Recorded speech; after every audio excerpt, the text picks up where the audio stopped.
How's it going, everyone? Welcome back to the channel.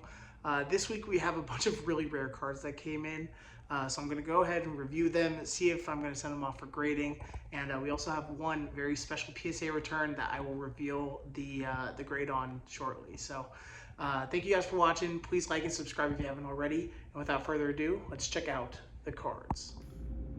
All right, we're back with a pretty crazy nice mail day, if I do have to say so myself.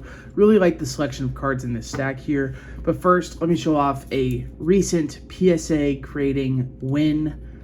That Black Finite Clemente came back a PSA 10. I will do whatever you ask. Good. Could not be happier, literally. Just a beautiful card. So sweet to have it as a PSA 10. This is, of course, the 1/1 Black Finite Prism, but very happy to have this in the collection now, and it's not going anywhere. So very happy with that. And without further ado, let's get into these cards and see which ones we'll be sending off to grade. First off is this, 1999? Huh, I'm good. 1999 Topps Chrome Barry Bonds Lords of the Diamond Topps Chrome Refractor. There is a version of this in just the regular Topps, so these do get confused from time to time on eBay. This was like 15 bucks, and I think they go for around 40 to 50. So very happy with that pickup, and just a cool die cut card of Bonds. Next up is a 2002 Topps Chrome LaDainian Tomlinson Black Refractor. I've graded a good amount of these in the past, so I kind of know what to look for on them. They're numbered out of 599, so not super rare, but it is a second year Black Refractor of LT. So really cool card, and hopefully that's on the case and not some surface scratching I'm seeing there. So nice card there. I do have a 9 of that already. There are no 10s, so I'm definitely chasing a 10.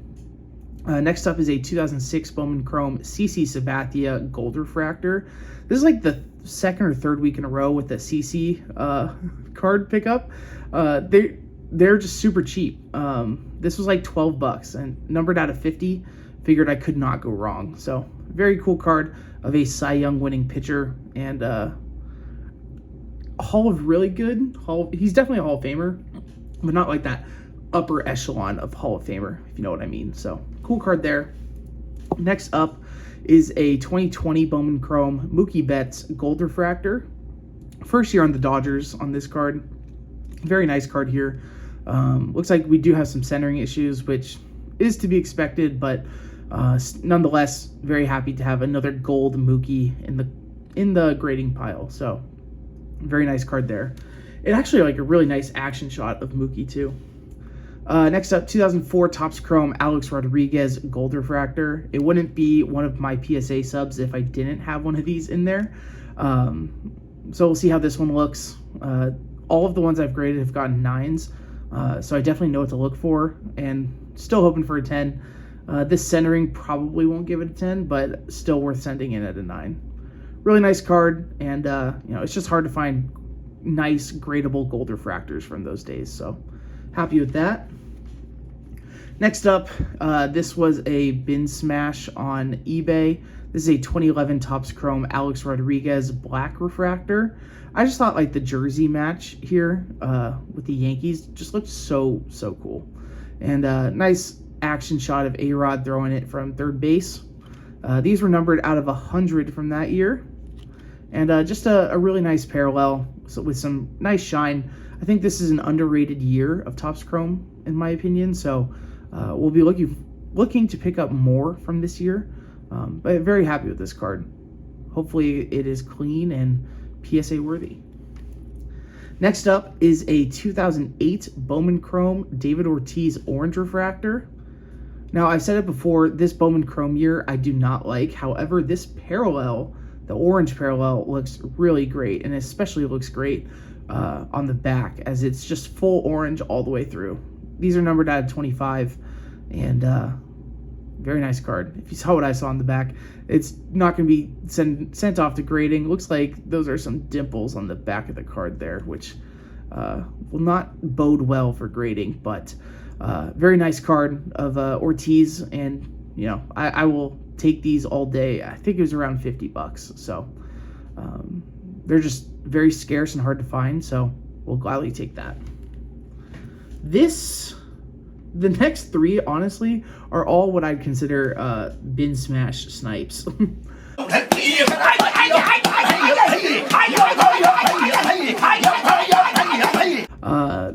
This is a, oh no, I gotta look. I think it's 2005. Yeah, 2005 Topps Heritage Black Refractor of Adrian Beltre. And these are incredibly hard to find, especially raw. As you can see, beautiful shine here, taking after, I think this is 1956 Topps. Yeah, because the action pose in the back.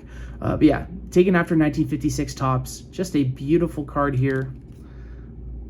Actually, it might be 1955. Very, very similar.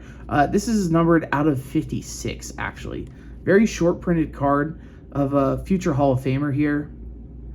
And it looks pretty clean from what I can tell.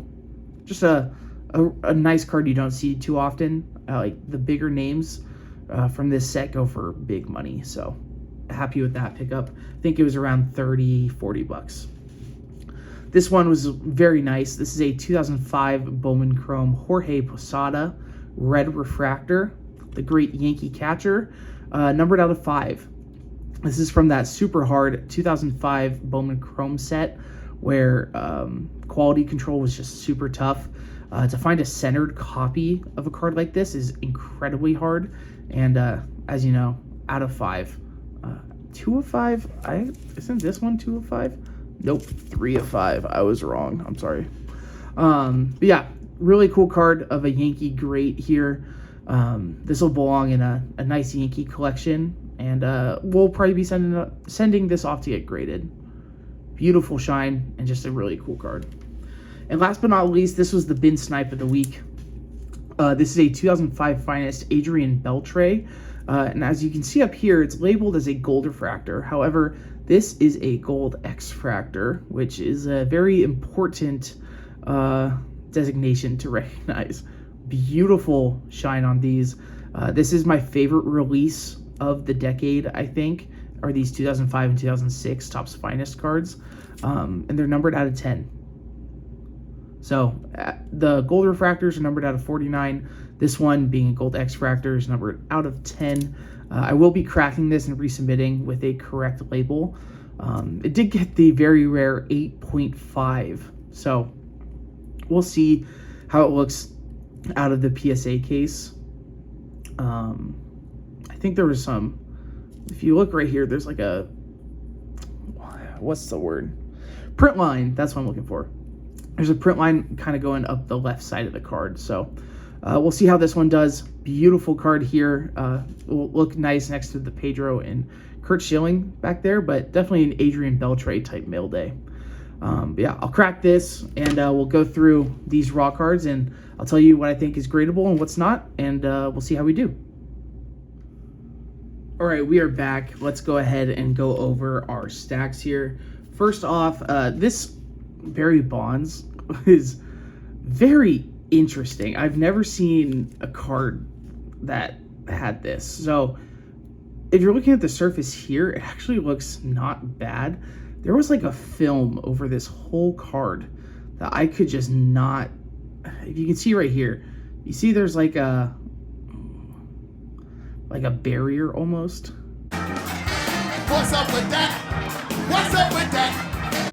That was like a film that was over the entire card. I got a lot of it off, but some of it was just too caked on there, I think. So I don't know how PSA will handle that. The surface like in here looks great after cleaning it off. So may just not have the right materials to clean it, but I'm not sure how PSA will deal with it. So I'm just going to sell it raw, I think. Next up, this LT here. As I've said before, I've graded a good amount of these.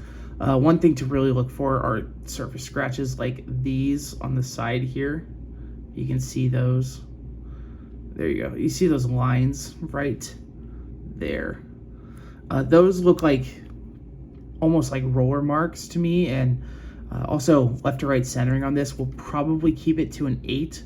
I would send it in if I thought it was a 9, but I do think it's an 8. So unfortunately, not sending that off.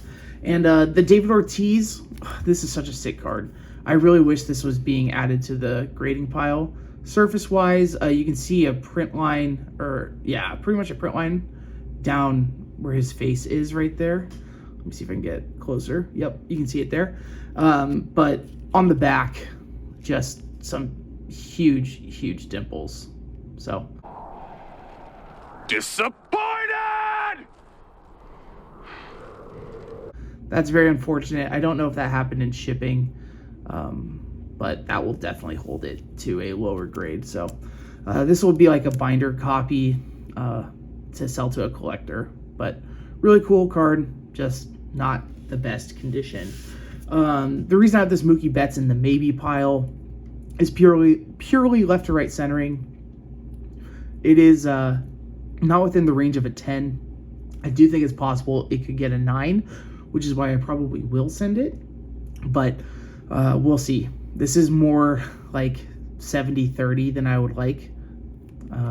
If it was more 60-40, even the back is off center, so we'll see. I'd be happy if I could pull a 9 on it, but who knows. That is why I have it in the maybe pile. And then this A-Rod, tiny bit of left to right centering, but if we look on the back here, this corner isn't super perfect, but that might be something I could flatten out just a tiny bit. Yeah, just like the smallest of smallest corner dings. Probably an 8, could get a 9. Definitely worth it if it gets a 9, so we'll see how that goes. The rest of these were pretty clean. This CC, I think, is a 9. These back corners aren't super perfect. As you can see, there's just like a tiny touch of white on that bottom right corner. These top ones are not bad, but not perfect. As for surface-wise, looks pretty good to me. Yeah, I think this is in 9 range, personally. This A-Rod had a couple surface blemishes, like right here you can see that's on the card, but otherwise looked very clean. So I think it's a 9, and I will send this off. Adrian looked great. Very happy with how this came in. Don't really know how PSA likes to grade these, so we'll kind of find out, but especially with like this paperback, but happy about that. That's definitely going off. Probably a 9 or a 10 if I had to guess. This Posada was actually very nice, except for one tiny thing that I think will hold it to a 9, and that's a surface scratch right here, if you can see that. Yeah, just right there. There's just 2 little surface scratches. Other than that, it looked really nice. So probably will hold it to a 9. If I get a harsh grader, maybe an 8, but I do think a 9 will add some value to this card. And here is the Adrian Beltre fresh out of its PSA case. This might be the cleanest crack I've ever done. This is the case, and it came out super easy. So the Beltre is probably the cleanest card out of all of them, to be honest. Other than that print line, like this looks how the Schilling and the Pedro in the background looked. So the only other thing was just like a tiny white dot in that corner, but I think that can hold it to a 9. So I'll send it off to get it recased and take the chance. If it comes back in 8.5, you know, I highly doubt it's going to come back in 8.5. I think it'll come back a 9, to be honest. So really cool card there. But yeah, that is it for the pickups this week. Let me know which one was your guys' favorite, and if you agree with me on my grading thoughts. But other than that, thanks for watching. I'll catch you guys in the next video, and be on the lookout for some more. See you in the next one.